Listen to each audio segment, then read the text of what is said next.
नमस्कार मित्रांनो, स्वागत आहे तुमचं माझ्या यूट्यूब चॅनल्समध्ये। तर मी आज चला परत येणार होते मुंबईला।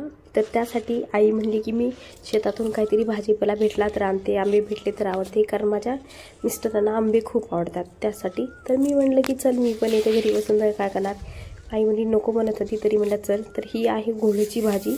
घोळीची भाजी आपल्याला सगळ्यांना माहिती आहे की घोळीची भाजी बाजारात जो भेटतो ना ते एकदम बारीक बारीक छोटा छोटा असतो। ही जे आहे ना मोठा मोठा आहे। ही डाळीमध्ये खायला एकदम छान लागतो। 2-3 टमाटे आणि ही भाजी टाकली ना तर एकदम छान लागते। डाळ आंबट आंबट अशी लागते। माझं तोंड जरा असं सुजलेलं आहे कारण मला पित्ताचा त्रास झाला होता, त्यामुळे माझं तोंड जरा सुजल्यासारखं दिसतंय।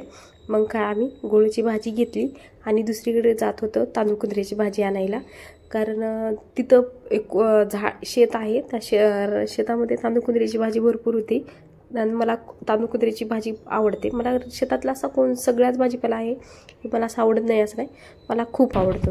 मग काय जाता जाताना इथं आम्हाला आंब्याची झाड दिसली आणि इथं काही आम्हाला पाड पण सापले। ह्या झाडाचे आंबे आम्हाला भेटले नाहीत कारण हा पाड झालेला नव्हता, त्यामुळे ह्याचे आंबे आम्हाला भेटले नाहीत। पण जो पुढचा झाड होतं ना आंब्याचं त्याला भरपूर असे आंबे होते आणि इतके खाली पडले होते ना की बस 10-15 तरी असे आम्हाला 10-15 तरी आम्हाला असे पाड आंबे सापडले असतील।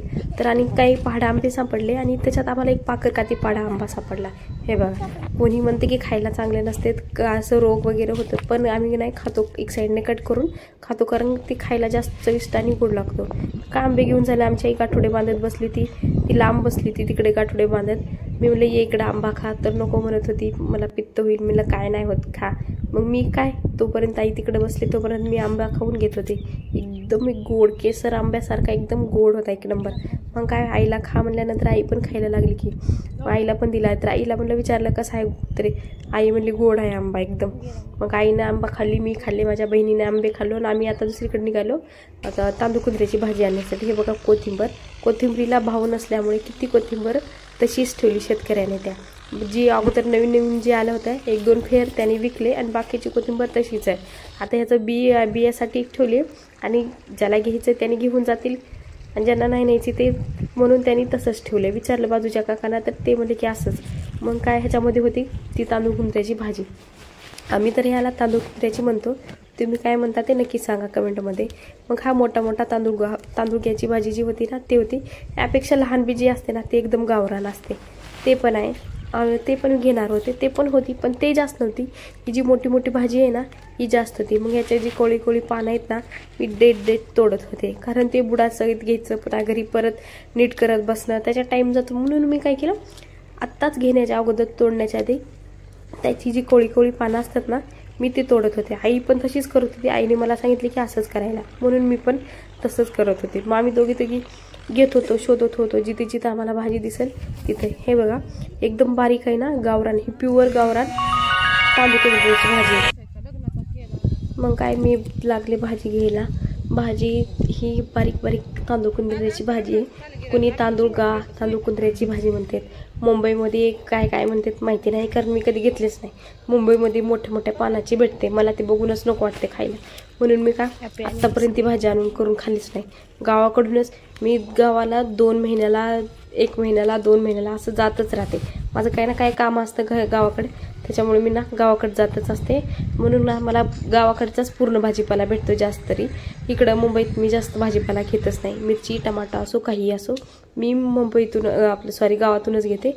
आम्ही भाजी वगैरे घेऊन झालं की मग काय आई इथं जळण घेत होती, आई आहे जी माझी बहीण आहे ते दोघीजणी सगळं चुलीवर आपल्याला लागतं ना पाणी ठेवायला, कधी स्वयंपाक करायला। जास्त काय आम्ही हातात स्वयंपाक करत नाही चुलीवर, कारण सकाळी डब्याची गडबड असते, त्याच्यामुळे गॅसवर चुलीवर पण आम्ही स्वयंपाक करतो, कारण चुलीचा एकदम चविष्ट आणि उत्तम असा स्वयंपाक जेवण बनतं। मग काय आम्ही घरी आलो आणि घरी आल्याच्या नंतर आजीला आमच्या आईने दिले आंबा खायला आणि माझ्या भावाची एक मुलगी आहे भाची माझी, तिला पण दिले। आणि जे गाठोडे होते ना ते काढून मोकळे करत होती, कारण ते तसंच बांधून ठेवले ना ते गरमीने भाजीपाला जे आहे ना खराब होतो, त्यासाठी। हे बघा किती आंबे आम्हाला सापडले, त्याच्यात 2-4 फक्त कच्चे असे आंबे आहेत, बाकी पूर्ण पहाड आंबे आहेत। आणि कोथिंबीर जी घोळीची भाजी आहे, जी तांदूळ कुंदऱ्याची भाजी आहे ती पूर्ण आई अशी काढून ना असं मोकळं करत होती, कारण रात्री मला बांधून देण्यासाठी। जर आतापासून असंच ठेवलं ना बांधून ते पूर्ण खराब होईल। बघा घोळीची भाजी किती लई आणली, मी भरपूर घेतली अशी असं वाटत होतं किती पण घेवं तर घेतलीच. माझे जर व्हिडिओ तुम्हाला आवडत असतील तर लाईक करा, सबस्क्राईब करा आणि कमेंट करा. आणि हे बघा इथं आता काय माझी भावाची मुलगी म्हणते हे माझा आहे आंबा, म्हणून ती का आंबा घेऊन माझ्या हातात धरली, माझा आहे आंबा म्हणत. तर भेटू नेक्स्ट व्हिडिओमध्ये. Bye bye.